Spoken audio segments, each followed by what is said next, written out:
പരിശുദ്ധമായ ഇസ്ലാമിൻ്റെ അതിമഹത്തായ ഒരു സൽക്കർമ്മമാണ് അള്ളാഹുവിൻ്റെ മാർഗത്തിൽ വഖഫ് ചെയ്യുക എന്ന വലിയ ഒരു അമൽ. വിശുദ്ധമായ ഖുർആനിൽ ഒന്നിലധികം ആയത്തുകൾ വഖഫുമായി ബന്ധപ്പെട്ടുകൊണ്ട് വന്നതാണെന്ന് മുഫസ്സിരീങ്ങൾ രേഖപ്പെടുത്തിയാൽ കാണാൻ പറ്റും. അതുപോലെ വിശുദ്ധമായ ഹദീസ് ഗ്രന്ഥങ്ങൾ പരിശോധിച്ചു നോക്കിയാൽ അതിലും ധാരാളം ഹദീസുകൾ വഖഫിൻ്റെ മഹത്വങ്ങൾ പറഞ്ഞുകൊണ്ട് ധാരാളം ഹദീസുകൾ കാണാൻ പറ്റും. വിശുദ്ധമായ ഇസ്ലാമിൻ്റെ അടിസ്ഥാന ഗ്രന്ഥമായ ഫിഖ്ഹ്, കർമ്മശാസ്ത്രം പരിശോധിച്ചു നോക്കിയാലും അവിടെയും ബാബുൽ വഖഫ് എന്ന രീതിയിൽ ധാരാളം മസ്അലകൾ, വഖഫുമായി ബന്ധപ്പെട്ടുകൊണ്ടുള്ള ധാരാളം മസ്അലകൾ നമുക്ക് കാണാൻ പറ്റും. ഇങ്ങനെ വിശുദ്ധമായ ഖുർആൻ കൊണ്ടും ഹദീസുകൾ കൊണ്ടും ഇജ്മാഉൽ ഉമ്മ കൊണ്ടും സ്ഥിരപ്പെട്ട ഒരു വലിയ അമലാണ് അള്ളാഹുവിൻ്റെ മാർഗത്തിൽ വഖഫ് ചെയ്യുക എന്ന വലിയ ഒരു അമൽ. നമ്മുടെ നാടുകളിലും മറ്റുള്ള നാടുകളിലുമൊക്കെ ഇസ്ലാം നിലനിൽക്കുന്നതും ഈ ദീൻ ഇവിടെ തളച്ചു പൊന്തിയതുമെല്ലാം നമ്മുടെ പൂർവികന്മാരായ ആളുകൾ അവരധ്വാനിച്ചുണ്ടാക്കിയ മുതലിൽ നിന്ന് ഭൂരിഭാഗവും അള്ളാഹുവിൻ്റെ മാർഗത്തിൽ വഖഫ് ചെയ്തതുകൊണ്ടും ആ ഭൂമിയിൽ പള്ളിയും മദ്രസയുമൊക്കെ ഉണ്ടാക്കിയതുകൊണ്ടുമാണ്. അങ്ങനെ കാലാകാലങ്ങളായി നമ്മൾ ആ വഖഫിൻ്റെ ഗുണങ്ങൾ അനുഭവിച്ചു പോരുകയാണ്. പരിശുദ്ധമായ ഖുർആനിൽ അല്ലാഹു സുബ്ഹാനഹു വ തആല പറഞ്ഞു, ലൻ തനാലുൽ ബിർറ ഹത്താ തുൻഫിഖു മിമ്മാ തുഹിബ്ബൂൻ വമാ തുൻഫിഖു മിൻ ഷൈഇൻ ഫഇന്നല്ലാഹ ബിഹി അലീം. പരിശുദ്ധമായ ഖുർആനിലൂടെ അല്ലാഹു സുബ്ഹാനഹു വ തആല രേഖപ്പെടുത്തുകയാണ്, ഓർമ്മപ്പെടുത്തുകയാണ്, ലൻ തനാലുൽ ബിർറ, നിങ്ങൾക്ക് നന്മയെ എത്തിക്കാൻ കഴിയില്ല. ലൻ തനാലുൽ ബിർറ, നിങ്ങൾക്ക് ഗുണത്തെ എത്തിക്കാൻ കഴിയില്ല.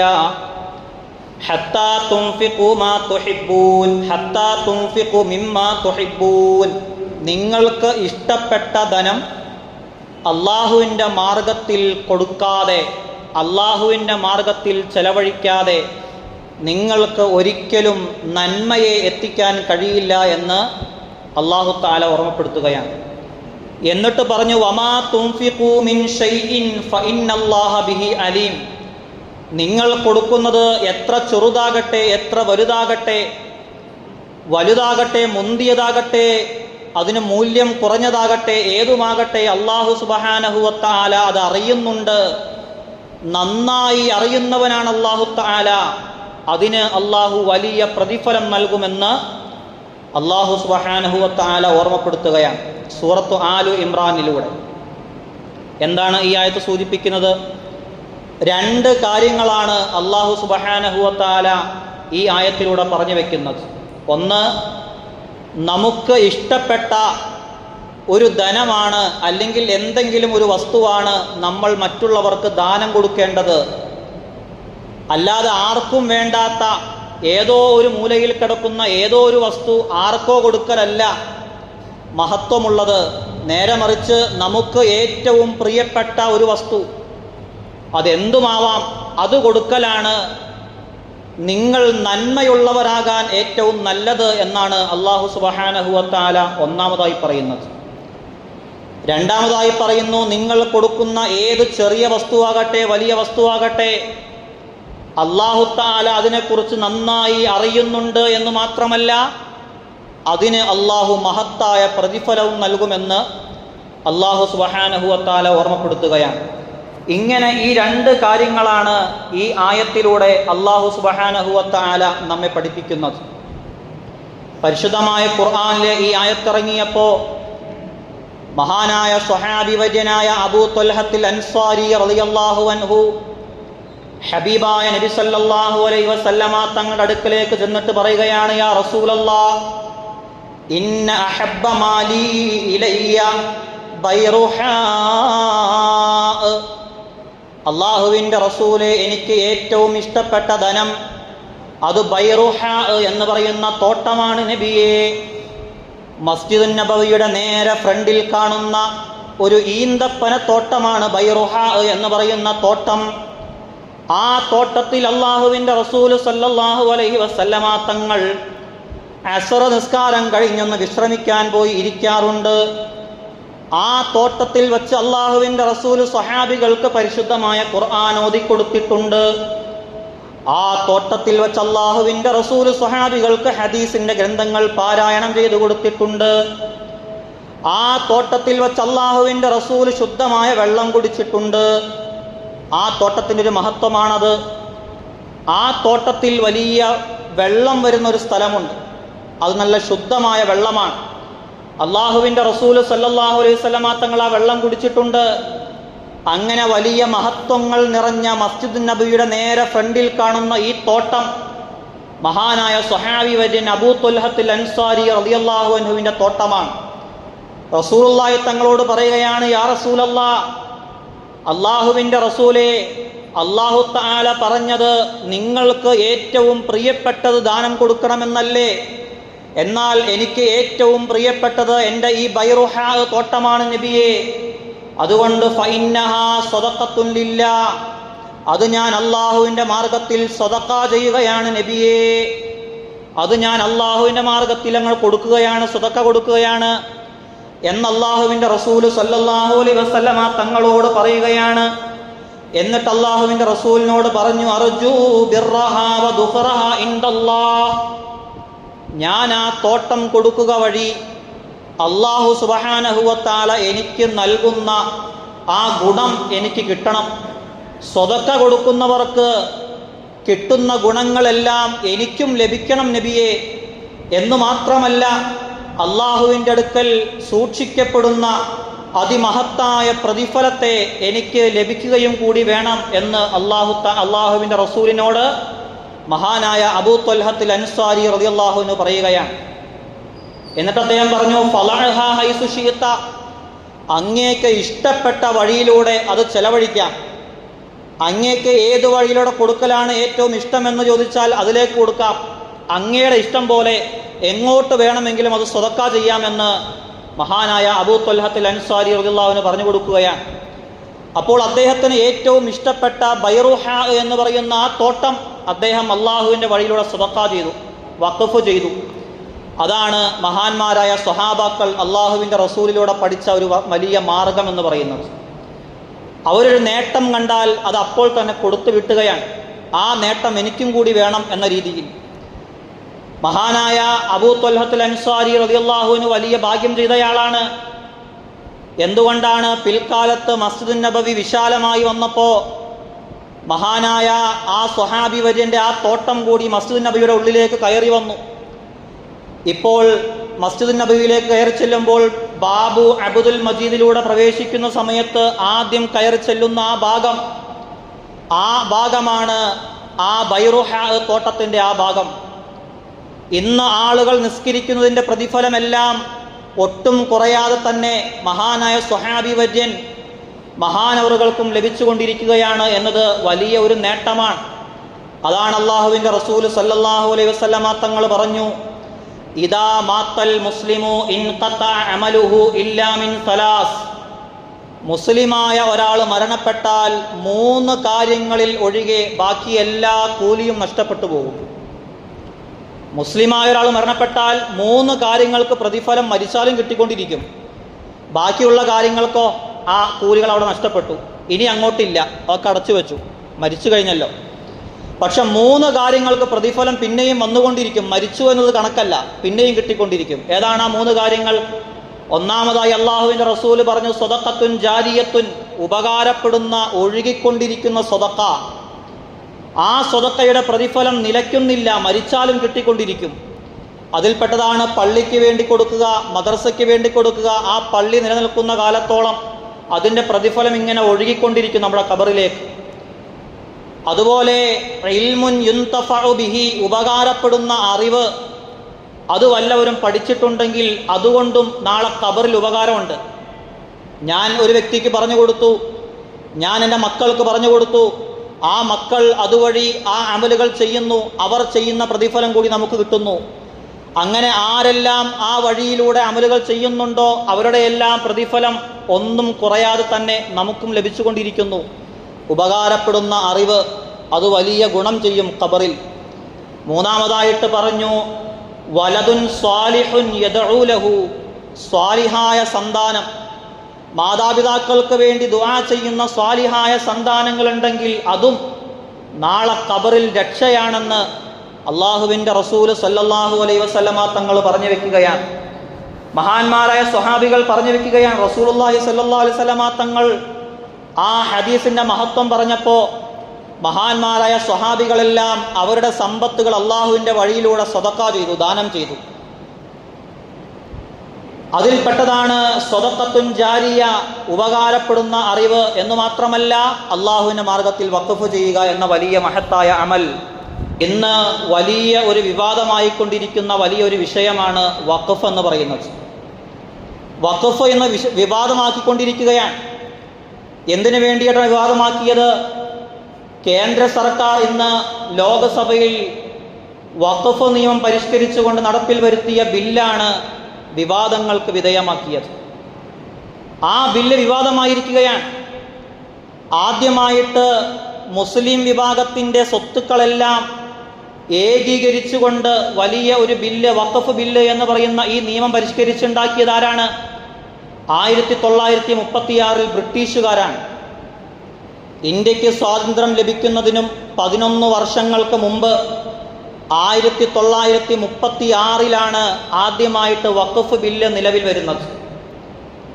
അന്നും മുസ്ലിം വിഭാഗത്തിന് പള്ളികളുണ്ട്, മദ്രസകളുണ്ട്, അതുപോലെ ഈദ്ഗാഹുകളുണ്ട്. ഹനഫി മദ്ഹബ് അനുസരിച്ച് പെരുന്നാൾ നിസ്കരിക്കാൻ ഈദ്ഗാഹുകളുണ്ട്. വടക്കേ ഇന്ത്യയിലൊക്കെ ചെന്നാൽ അധികവും ഈദ്ഗാഹുകളാണ്. അങ്ങനെ ഈദ്ഗാഹുകളുണ്ട്.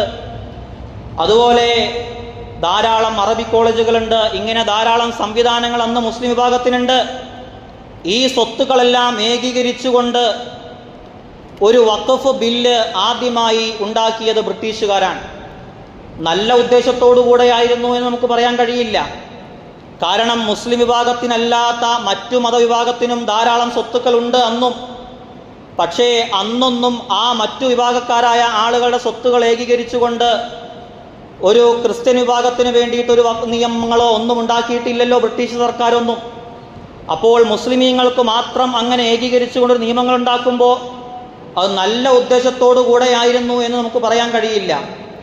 എന്ന് വന്നാലും നമ്മുടെ ഇസ്ലാമിനോ കർമ്മശാസ്ത്രത്തിനോ ഒന്നും യാതൊരു വകുപ്പുകൾക്കും നമ്മുടെ നിയമങ്ങൾക്കൊന്നും എതിര് സംഭവിക്കാത്തതുകൊണ്ട് അന്നൊന്നും ആരും അതിനെ എതിർക്കാൻ പോയില്ല.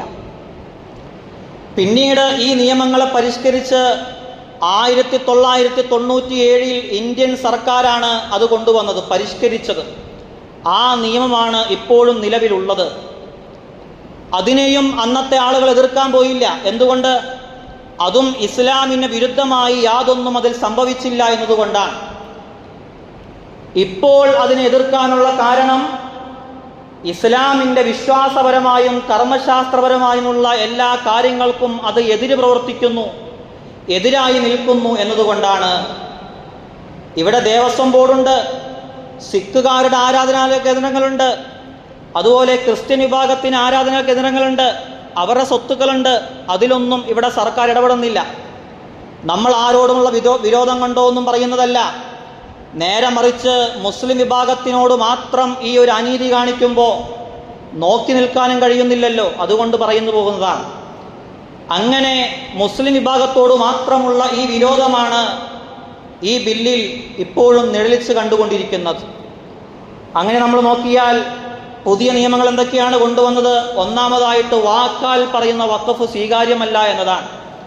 വഖഫ് നാമ, അതായത് രേഖകളുള്ളത് മാത്രമേ അംഗീകരിക്കാൻ പറ്റുകയുള്ളൂ എന്നതാണ് സർക്കാർ പറയുന്ന പുതിയ നിയമം. വാക്കാൽ പറയുന്ന വഖഫ് നിയമമല്ല എന്ന് പറയുമ്പോൾ പിന്നെ എങ്ങനെ ശരിയാകും? കാരണം ഇസ്ലാമികപരമായി ഒരു വഖഫ് ശരിയാകാൻ രേഖകൾ വേണ്ടതിൻ്റെ ആവശ്യമൊന്നുമില്ല. രേഖകളൊന്നും ആവശ്യമില്ല, ഒന്ന് പറഞ്ഞാൽ മതി.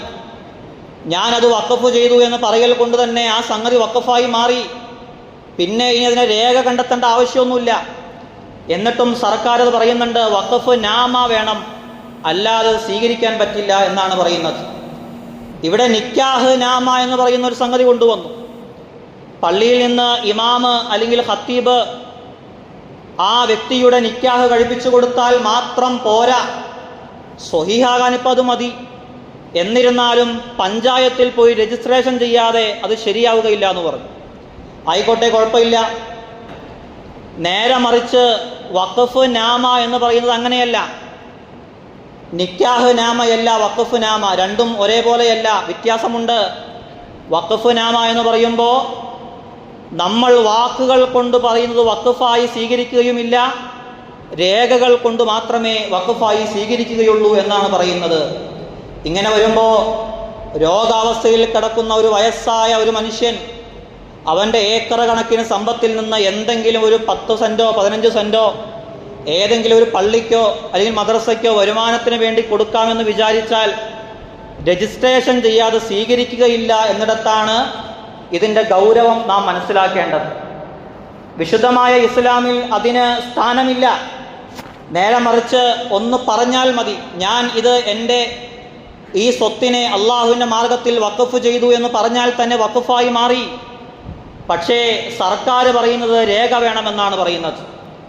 മാത്രമാണോ, ഇന്ത്യയിലെ വഖഫ് സ്ഥാപനങ്ങൾക്ക് നാമ വേണമെന്ന് പറഞ്ഞാൽ ആയിരക്കണക്കിന് മദ്രസകളുണ്ട്, പള്ളികളുണ്ട്.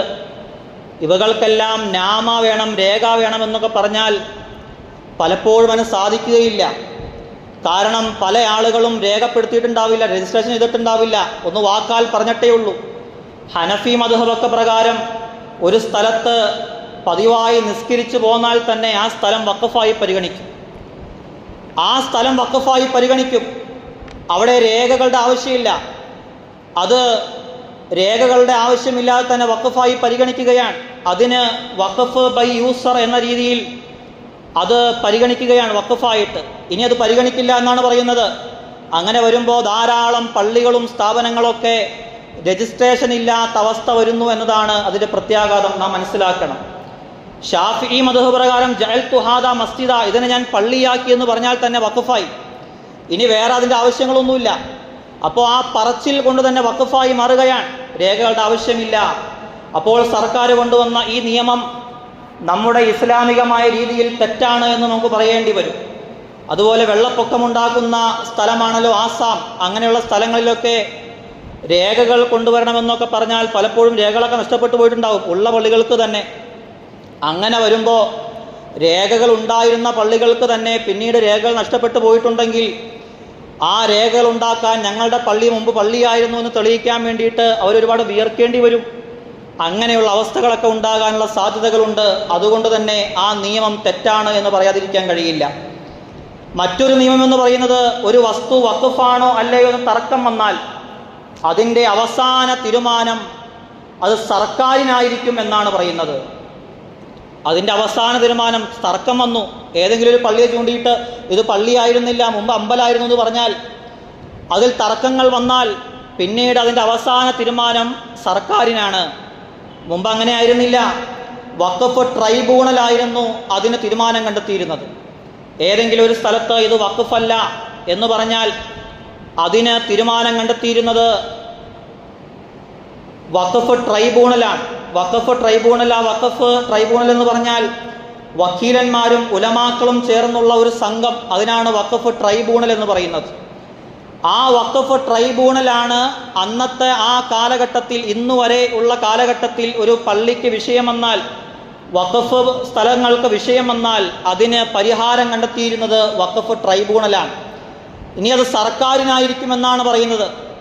സർക്കാർ എന്ത് നടത്തി എന്നത് ബാബരി മസ്ജിദിൻ്റെ വിഷയത്തിൽ നമ്മൾ കണ്ടവരാണ്. ബാബരി മസ്ജിദിൻ്റെ വിഷയത്തിൽ സർക്കാർ എന്ത് നിയമങ്ങൾ കൊണ്ടുവന്നു എന്നത് നമ്മൾ കണ്ടുവച്ച ഒരു പരിപാടിയാണ്. അതുകൊണ്ട് തന്നെ സർക്കാരാണ് അവസാന തീരുമാനമെന്ന് പറയുമ്പോൾ അതിൻ്റെ പ്രത്യാഘാതം എത്രത്തോളമാണ് എന്ന് നമുക്ക് ഊഹിക്കാവുന്നതേ ഉള്ളൂ. അതുകൊണ്ട് തന്നെ സർക്കാർ കൊണ്ടുവന്ന ആ വസ്തു വഖഫാണോ അല്ലയോ എന്ന് തർക്കം വന്നാൽ അതിൻ്റെ അവസാന തീരുമാനം അത് സർക്കാരിനായിരിക്കുമെന്ന ആ നിലപാട് അത് ശരിയല്ല എന്നതാണ് നമുക്ക് പറയാനുള്ളത്. പിന്നെ ഒരു രസകരമായ മറ്റൊരു നിയമം എന്ന് പറയുന്നത്, വഖഫ് ചെയ്താൽ പിന്നീട് പിൻവലിക്കാം എന്നതാണ്. വഖഫ് ചെയ്താൽ, ഇന്ന് ഞാനൊരു സാധനം വഖഫ് ചെയ്തു, നാളെ വേണമെങ്കിൽ എനിക്ക് പിൻവലിക്കാം. ശരിക്കും ഇസ്ലാമികമായ തെറ്റാണത്. കാരണം എന്താണ് വഖഫ് എന്ന് പറഞ്ഞാൽ? വഖഫ് എന്ന് പറഞ്ഞാൽ ഹബ്സു മാലിൻ യുംകിനുൽ ഇന്തിഫാഉ ബിഹി മഅ ബഖാഇ ഐനിഹി എന്നാണ് തുഹ്ഫ പറയുന്നത്. എന്താണ് വഖഫ് എന്ന് പറഞ്ഞാൽ? ഉപകാരമെടുക്കൽ സാധ്യമായ ഒരു സമ്പത്തിനെ അതിൻ്റെ തൻ്റെ കുടുംബത്തിലുള്ള ക്രയവിക്രയ അധികാരം തടയൽ കൊണ്ട് ഉപകാരമുള്ള ഹലാലായ മാർഗത്തിൽ തളച്ചിടുക, ബന്ധിപ്പിച്ചിടുക എന്നതിനാണ് വഖഫ് എന്ന് പറയുക. നമ്മൾ ഒരാളെ ജയിലിലടച്ചു എന്ന് പറഞ്ഞാൽ അയാളെ അവിടെ ബന്ധിപ്പിച്ചിട്ടു എന്നാണ് അർത്ഥം. ഇനി അയാൾക്ക് പുറത്തിറങ്ങി സഞ്ചരിക്കാമെന്നല്ല, അയാളെ ബന്ധിപ്പിച്ചിട്ടു, ഇനി അയാൾക്ക് പുറത്തേക്ക് പോകാൻ കഴിയില്ല എന്നതുപോലെ ഹബ്സ് ചെയ്യുക, ബന്ധിപ്പിച്ചിടുക, അള്ളാഹുവിൻ്റെ മാർഗത്തിൽ ആ സമ്പത്തിനെ ബന്ധിപ്പിച്ചിടുക. ഇനി തൻ്റെ മക്കൾക്കൊന്നും ഇനി ആ സമ്പത്തിൽ അവകാശമില്ല. അതിന് പള്ളിക്കാൻ അതിൻ്റെ വരുമാനം മുഴുവൻ ഏത് സ്ഥാപനത്തിലേക്കാണോ വഖഫ് ചെയ്തത് ആ സ്ഥാപനത്തിലുള്ളതാണ്. ഇനി അതിനെ ബന്ധിപ്പിച്ചിട്ടതാണ്. ഇനി അതിനെ പിൻവലിക്കാനോ അതിനെ മടക്കിയെടുക്കാനോ ആ സമ്പത്തിൽ നിന്ന് വരുമാനം കുടുംബത്തിന് വലിച്ചെടുക്കാനോ ഒന്നും പറ്റില്ല. അത് അള്ളാഹുവിനുള്ളതാണ്, ഹബ്സുമാലാണ്. അതുകൊണ്ട് ഇനി ആ സമ്പത്തിനെ പിടിച്ചെടുക്കാൻ പറ്റില്ല. അങ്ങനെയുള്ള ആ സമ്പത്തിൻ്റെ വിഷയത്തിലാണ് സർക്കാർ പറയുന്നത്, ഇന്ന് ഒരാൾ വഖഫ് ചെയ്താൽ നാളെ വേണമെങ്കിൽ പിൻവലിക്കാം. തെറ്റായ തീരുമാനമാണത് എന്ന് മാത്രമല്ല, ഫിഖ്ഹ് പറയുന്ന വഖഫ് ശരിയാകാനുള്ള നിബന്ധന പറയുന്നിടത്ത് പറയുന്നുണ്ട് തഅബീദ് എന്ന് പറയുന്നുണ്ട്. എന്നേക്കുമാകണം, കാലാകാലത്തേക്ക്. അത് തഅഖീത്താകാൻ പാടില്ല. ഏതെങ്കിലും ഒരു നിശ്ചിത കാലയളവ് വെച്ചിട്ട് ഒരു വർഷത്തേക്ക് ഞാനിത് വഖഫ് ചെയ്തു, അടുത്ത വർഷമാകുമ്പോൾ എനിക്ക് തിരിച്ചു തന്നേക്കണം എന്ന് പറഞ്ഞാൽ ശരിയാവില്ല. നേരെ മറിച്ചത് തഅബീദാകണം, എന്നേക്കുമാകണം. അത് ഷർത്താണ്, വഖഫ് സ്വീകാര്യമാകാനുള്ള ഷർത്താണ്. അപ്പോൾ ആ ഷർത്ത് അത് ശരിയാവണമെങ്കിൽ, വഖഫ് ശരിയാവണമെങ്കിൽ ആ ഷർത്ത് പാലിക്കണം. അത് പാലിക്കാതെ ശരിയാവുകയില്ല. അങ്ങനെയുള്ള അവസരത്തിലാണ് സർക്കാർ പറയുന്നത് വഖഫ് ചെയ്താൽ പിന്നീട് പിൻവലിക്കാമെന്ന്. മറ്റൊരു നിയമം, ഒരാൾ വഖഫ് ചെയ്യണമെങ്കിൽ അയാൾ 5 വർഷത്തോളം മുസ്ലിമാണ് എന്ന് തെളിയിക്കാനുള്ള സർട്ടിഫിക്കറ്റ് കൊണ്ടുവരണം എന്നാണ്. എനിക്കിപ്പോൾ വഖഫ് ചെയ്യണമെങ്കിൽ ഞാൻ 5 വർഷം മുമ്പ് മുസ്ലിമായിരുന്നു, 5 വർഷമായിട്ട് ഞാൻ മുസ്ലിമാണ് എന്നറിയിക്കാനുള്ള സർട്ടിഫിക്കറ്റ് കൊണ്ടുവരണം. ആയിക്കോട്ടെ, ഞാൻ കൊണ്ടുവരാമെന്ന് തീരുമാനിക്കുകയാണ്. അങ്ങനെ പോലീസ് സ്റ്റേഷനിലോ അല്ലെങ്കിൽ കളക്ടറുടെ അടുത്തോ കൊണ്ടുപോയിട്ട് ഇതാണ് എൻ്റെ രേഖ എന്ന് പറയുമ്പോൾ അവർ പറയാണ് ഇതിലൊന്നും വിശ്വാസയോഗ്യമായ യാതൊന്നുമില്ല, നിങ്ങൾ മുസ്ലിമാണ് തെളിയിക്കാനുള്ള യാതൊരു സർട്ടിഫിക്കറ്റും ID ഇവിടെ ഇല്ല എന്ന് പറഞ്ഞാൽ നമ്മൾ എവിടെ പോയി തെളിയിക്കും? ഞാൻ 5 വർഷവും നിസ്കരിച്ചതിന് ഫോട്ടോ എടുത്ത് കാണിച്ചു കൊടുക്കാൻ പറ്റുമോ, സെൽഫി എടുത്തിട്ട്? ആ ഒരവസ്ഥയിലാണ് നിയമങ്ങൾ കൊണ്ടുവരുന്നത്. അതൊന്നും തെറ്റായ നടപടികളാണ്. അങ്ങനെ തെറ്റായ രീതിയിലാണ് ഇന്ന് വഖഫിൻ്റെ വിഷയങ്ങൾ കൈകാര്യം ചെയ്തുകൊണ്ടിരിക്കുന്നത്.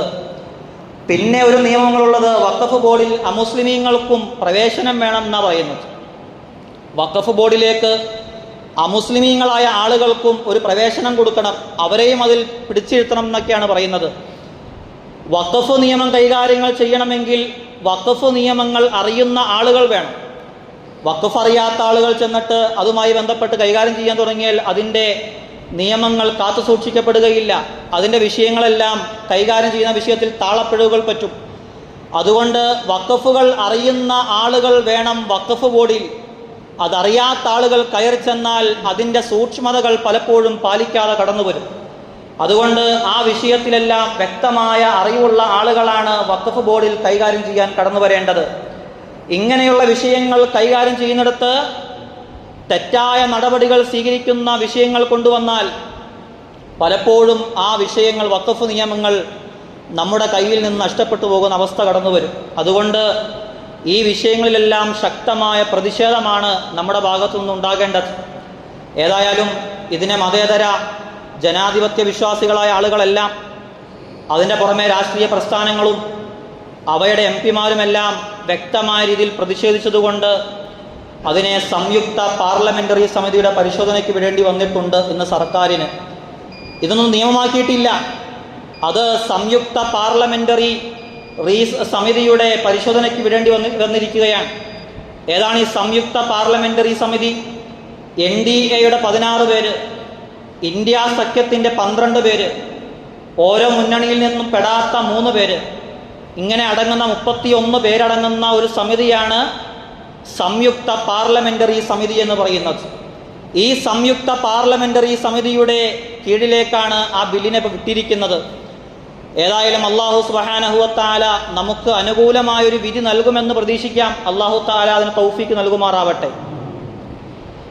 ഈ വിഷയങ്ങളിലെല്ലാം നല്ല ജാഗ്രത പുലർത്തിയില്ലെങ്കിൽ നമ്മുടെ ഈ കയ്യിൽ നിന്ന് നമ്മുടെ പള്ളിയും മദ്രസയും ഒക്കെ നഷ്ടപ്പെട്ടു പോകുന്ന അവസ്ഥ കടന്നു വരും.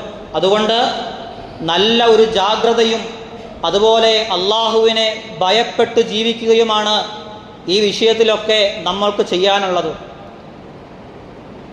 ഈ തെരഞ്ഞെടുപ്പിൽ നമ്മൾ ജയിച്ചാൽ മുസ്ലിമീങ്ങളെ തലകീഴാക്കി മറിച്ചിടുന്നൊക്കെ പറഞ്ഞിട്ട് വലിയ വിവാദങ്ങളൊക്കെ ഉണ്ടാക്കി രാജ്യത്ത് ജയിക്കാൻ വേണ്ടി വന്ന ആളുകളെ അല്ലാഹു സുബ്ഹാനഹു വ തആല പരാജയപ്പെടുത്തിയത്, തൊട്ടപ്പുറത്ത് പ്രതിപക്ഷം എന്ന് പറയുന്ന രീതിയിൽ വലിയ ഒരു സംഘത്തെ കൊണ്ടുവന്നിരുത്തിയത് അല്ലാഹു സുബ്ഹാനഹു വ തആല ചെയ്തു തന്ന വലിയൊരു അനുഗ്രഹമാണ്.